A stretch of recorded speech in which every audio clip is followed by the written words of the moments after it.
Normal lab ranges are not optimal lab ranges. A testosterone level of today might be called normal, but a few years ago, the same number would have been flagged as low. So before we let a lab report tell a man he's fine while he feels like a microwave corpse, maybe we should ask a better question. What does normal actually mean? Because this is a problem that we see with a lot of modern providers in terms of just looking at lab numbers. We've confused normal with healthy, and we've confused in range with optimized. We've confused not currently on fire with functioning well. When you get blood work, the lab gives you a reference range. Most people look at that range and think, okay, if I'm inside the range, I'm good. It's decent, but not what we're looking at exactly. A reference range usually means where most people in the reference population landed. That's it. It does not automatically mean ideal. It does not automatically mean healthy. It does not automatically mean this is where you personally feel your best. The part that really nobody wants to say out loud is if the reference population is overweight, insulin resistant, sleep deprived, stressed, inflamed, sedentary, over medicated, under muscled, and living off DoorDash and caffeine, do we really want that to be the standard? Because normal in America can get real sketchy real fast. Normal may mean you're statistically average, but being statistically average in a metabolically sick population is really not the mountaintop. It's like winning Employee of the Month at a gas station bathroom. Let's use testosterone as the perfect example. LabCorp previously used the adult male testosterone reference range of 348 to 1197 nanograms per deciliter. In 2017, LabCorp changed that adult male range to 264 to 916 nanograms per deciliter. So let's think about that. A man sitting at 300 today may be told, good news, you're normal. But under the previous LabCorp range, he would have been flagged low. Same human, same symptoms, different goalposts. But the bigger point still stands. That range is a statistical reference point. It's not a personal health destiny. And it's definitely not a substitute for clinical judgment, because I see this all the time. A guy comes in and says, I'm exhausted, my libido's gone, my workouts are trash, I can't recover, I'm irritable, I'm gaining belly fat, my motivation's gone, I feel like I'm just living in low power mode. And then his lab says total testosterone 350, and people have been telling him everything looks normal. No, everything does not look normal. The lab may not be screaming, but the patient is whispering for help. If you ignore that long enough, eventually the whisper becomes a dumpster fire. Now, does that mean every man with a testosterone of 350 needs testosterone? No, absolutely not. That would just be lazy medicine in the other direction. Not every tired man needs testosterone. Some need sleep. Some men need to lose weight. Some men need to stop drinking every night. Some need a thyroid workup. Some need to fix their sleep apnea. Some need to eat enough protein. Some need to stop training like a maniac while eating like a toddler with the wedding coming up. Some need medications reviewed. Some need metabolic health fix. But every symptomatic man deserves a real workup and a real discussion, not a portal message that says labs normal, follow up in a year. That's not healthcare. That's customer service with a stethoscope. So yes, labs matter. I love labs. I love data. Labs help us find patterns. They help us catch safety issues, and they help us understand thyroid function, metabolic health, iron stores, inflammation, liver health, kidney health, cardiovascular risk, prostate monitoring, fertility considerations, and hormone physiology.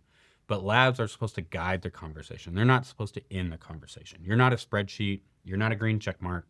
You're not a PDF attachment. You're a person. And good medicine means we use labs, symptoms, history, exam, lifestyle, goals, and safety markers all together to develop this for a person, not just one number on the paper. But with testosterone specifically, let's kind of dive in why this is also nuanced. Total testosterone gets all the attention because it's a big flashy number. But again, total testosterone is not the whole story. Total testosterone tells me what's in the bank. Free testosterone can tell me what you can actually spend. That's your allowance. And SHBG is one of the big reasons two men can have the exact same total testosterone and feel completely different. SHBG stands for sex hormone binding globulin. It binds testosterone in the bloodstream. It's the Uber of testosterone that transports it around to the tissues. If SHBG is higher, total testosterone can look decent while free testosterone is still low. So I may have two men with a total testosterone of 600. One feels great. One feels like a raccoon that got hit by a truck and had to open up the business and be at meetings at 8 a.m. Same total testosterone, different free testosterone, different SHBG, different patient, different answer. That's why I think free testosterone and SHBG often explain symptoms than the total testosterone alone. Not always, but nothing in medicine is always, but most of the time. And this is also why baseline labs matter. Even if you feel good today, sometimes I like knowing what good looks like for you. If you feel great at a 750 total testosterone, you have a solid free testosterone, a healthy SHBG, good thyroid numbers, strong vitamin D, good ferritin, low fasting insulin, clean A1C, good ApoB, normal blood pressures. Awesome. This is valuable information because we know you felt good here. But if you come back in 3 years and you're feeling terrible and now your total testosterone is 380, your free testosterone is down, your SHBG is up, A1C has gone up, your fasting insulin is high, your sleep is worse, your body composition has changed. Now we're not guessing, now we're comparing you to you. And that's way more useful than comparing you to a generic population range built from strangers. So let's kind of shift gears a little bit and let's talk about optimal ranges. This is where people can get stupid in both directions. On one side, conventional medicine acts like everything in the reference range is perfect. On the other side, wellness influencers act like every lab has to be shoved to the top of the range or you're basically dying. Both are wrong. The goal is not to have perfect labs. The goal is to have symptom resolution, wherever that lands. Symptom resolution, good performance, keeping everything in safe ranges, improving metabolic health, and long-term sustainability. Not trying to make your blood work look like a supplement company's dream board. I'm trying to make sure your labs match a human being who feels good and is getting healthier. So what do I like seeing in this population? With thyroid, I don't love seeing a symptomatic patient with a free T3 barely dragging itself across the bottom of the reference range. Can it technically be normal? Sure, but if someone is tired, cold, constipated, losing hair, depressed, not recovering, and their free T3 is on the lower end, I'm not going to celebrate because the lab did not flag it red. And a lot of the optimization patients, if the clinical picture fits, I like seeing a free T3 more to the upper half or upper end of the range. Not hyperthyroid, not making them jittery, racing heart, not I can hear colors and smell electricity. Just a healthier thyroid signal that matches the way the person feels. Vitamin D is another one.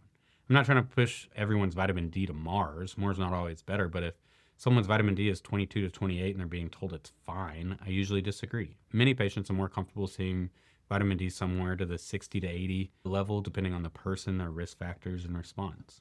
Ferritin is a big one, especially for men on testosterone and women who are still cycling.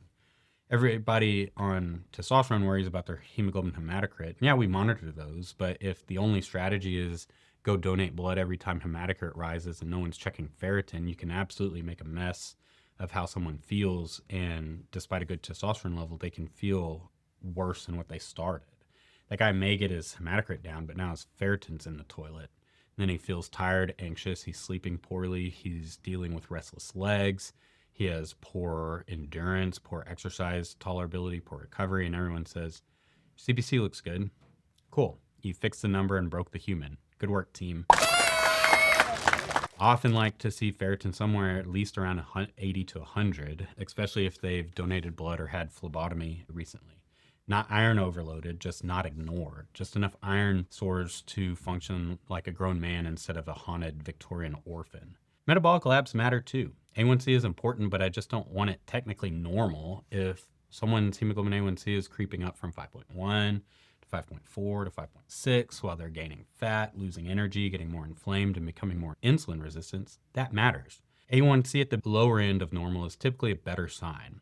But even A1C can miss the early story. That's where fasting insulin can be helpful. Fasting insulin tells us how hard your body is working to keep glucose normal. Your glucose may be fine. Your hemoglobin A1C actually may look fine.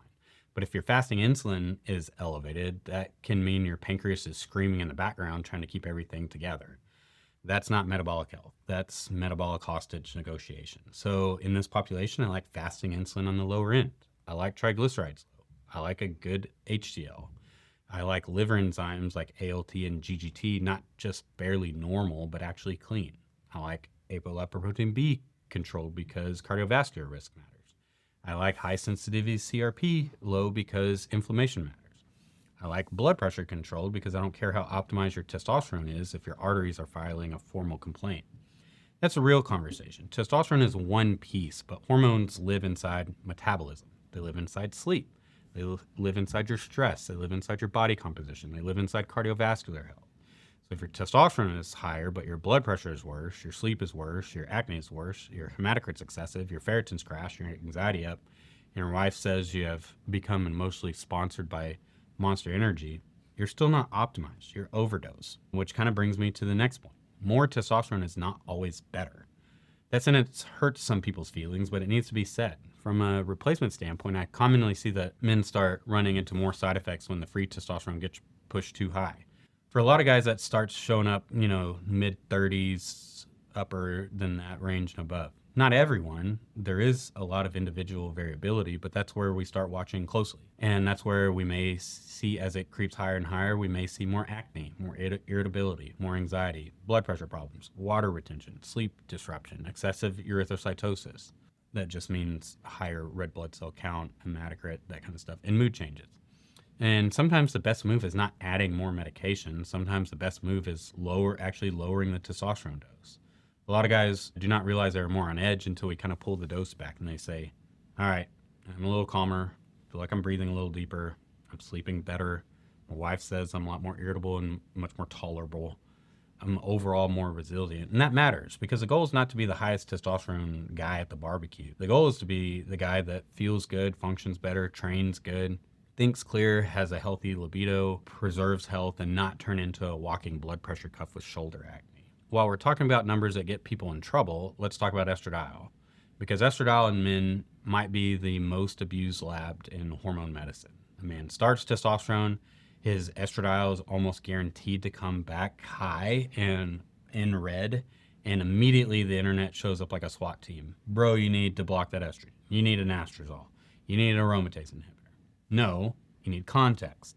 Serum estradiol is pretty close to meaningless in a guy, but it's also not the whole story. Estradiol is not just an endocrine process where one blood number tells the entire truth. A lot of estrogen activity in men actually happen locally in the tissues through aromatization. Fat tissue, brain, bone, vascular tissue, and that means the serum estradiol level is an imperfect snapshot of a much more complex tissue level process. It does not perfectly tell us what is happening at the receptor. It does not perfectly tell us what is happening in the brain. It is not perfectly telling us what is happening in the bone, vascular tissue, in erections or mood. And more importantly, estradiol is not the enemy. Men need estradiol. Estradiol plays a role in libido, erectile function, mood, bone health, vascular function, insulin sensitivity, and overall metabolic health. Honestly, a lot of the benefits men feel from testosterone may come from the testosterone converting into estradiol. So if a man feels good, libido is good, erections are good, mood is good, energy is good, there's no nipple tenderness, there's no true gynecomastia, no water retention, blood pressure controlled, sleep is good, and the only issue is a red estradiol number on a lab report, we are not going to address that whatsoever. And really, I don't even check estradiol because we just don't even have to have the conversation, and it's just not needed in a guy. But, that is the times where you do start an aromatase inhibitor and nuke that guy's estrogen. That's how you turn a man with a red lab value into a man with dry joints, flat mood, low libido, worse erections, in the emotional range of a printer jam. The first move is never, here's an estrogen blocker. The first move is, what is the testosterone dose? What is the injection frequency? What is body composition? How much visceral fat does this guy have? How much alcohol does he drink a day? How's he sleeping? Do we need to check for sleep apnea?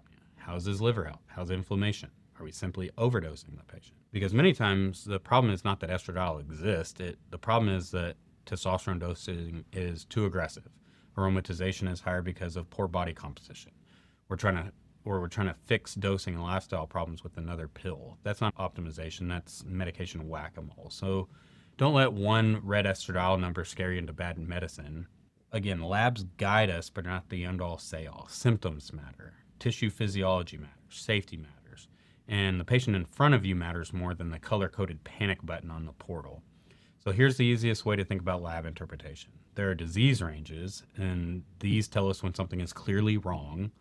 There are reference ranges, and that tells us where most people fall. And then there are clinical target ranges, and this helps us understand where a specific person tends to feel and function while staying safe. The third category is where good hormone medicine lives, not reckless optimization. Not everybody needs testosterone, but also not ignore the labs and not you are normal, goodbye. It's the middle ground. Use the labs, listen to the patient, track symptoms, watch safety markers, respect physiology, and stop pretending a generic reference range knows more about the patient than the patient's actual life. Because normal might keep you out of red on a lab report, but normal does not always mean healthy. Normal does not always mean optimized, and normal definitely does not always mean you feel like yourself again. So that's where we're going to come in and put all this together for the person and try and get them the best outcomes based off their goals, symptoms they have currently, and where their hormones land. And so if you're interested in any of this and have any questions, feel free to reach out, text or call, visit livewithtestosterone.com. And also don't forget to like and subscribe so we continue to help grow the channel. Thanks.